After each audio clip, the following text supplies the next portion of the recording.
नमस्कार, आज आपण करतोय झटपट अशी होणारी रेसिपी, ती म्हणजे सुरमई रवा तवा फ्राय। त्यासाठी आता आपण करणार आहोत, इथे पाहू शकता हळद लावून घेतली, हळद मीठ आणि लिंबू याचे मॅरिनेशन करून आपण फ्रीजमधनं 1 तास आधी काढून ठेवायचे। नंतर मॅरिनेशन त्याला करून घेतलेलं आहे आणि त्यानंतर देखील आपण 1 तासभर ठेवून बाजूला आता आपण त्याला तिखट मीठ वगैरे बाकीचे मसाले लावून घेणार आहोत। तिखट आधी घेतलं आहे मी, तिखट भरपूर घ्यायचं या रेसिपीसाठी। जवळजवळ 3-1 चमचे मी लाल तिखट घेतलेलं आहे।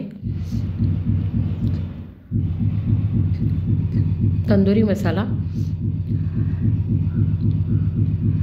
तंदुरी मसाल्याची या फिशना टेस्ट खूप छान येते, कोणत्याही प्रकारचा फिश तुम्ही वापरू शकता। हळद घेतलेली आहे अर्धा चमचा,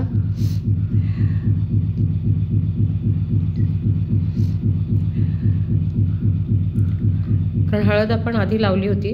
गरम मसाला 1 चमचा आणि धणे जिरे पूड टाकली, कोथिंबीर, मीठ आणि तेल।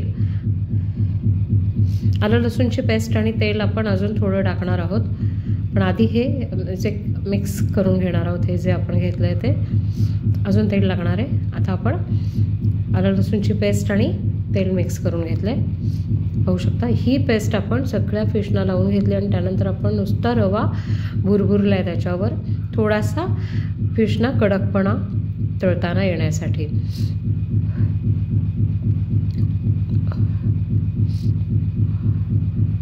छान मिक्स करून घ्यायचं आणि तव्यावर आपण तेल तापवून घेतले, त्यावर हे फिशचे तुकडे फ्राय करून घ्यायचेत। शॅलो फ्रायच करायचेत, कारण आपल्याला छान असे थोडे क्रिस्पी हवेत ते।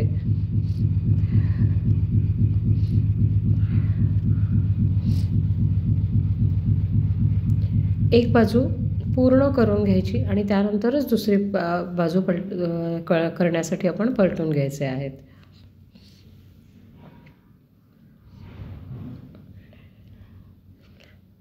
फिश सारखे उलटत नाही बसायचे, नाहीतर मग ते त्याचा मसाला जो वरती आपण लावलेला असतो कोटिंग, ते खराब होतं।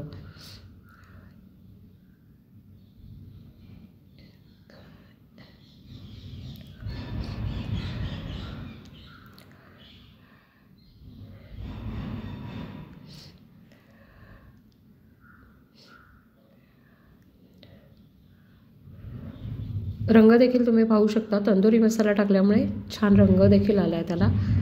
हा रंग आणखीन जसे आपण त्या क्रिस्पी करू तसे आणखीन छान दिसतो हा रंग, पाहू शकता। छान असा तंदुरी फिश आपला तयार आहे, तंदुरी मसाल्याचा फिश। आणि आता मी तो सर्व केलेला आहे। कसा वाटला मैत्रिणींनो व्हिडिओ जर आवडला असेल तर प्लीज लाईक, शेअर आणि कमेंट करायला विसरू नका आणि माझ्या चॅनलला सबस्क्राईब करा। थँक्यू।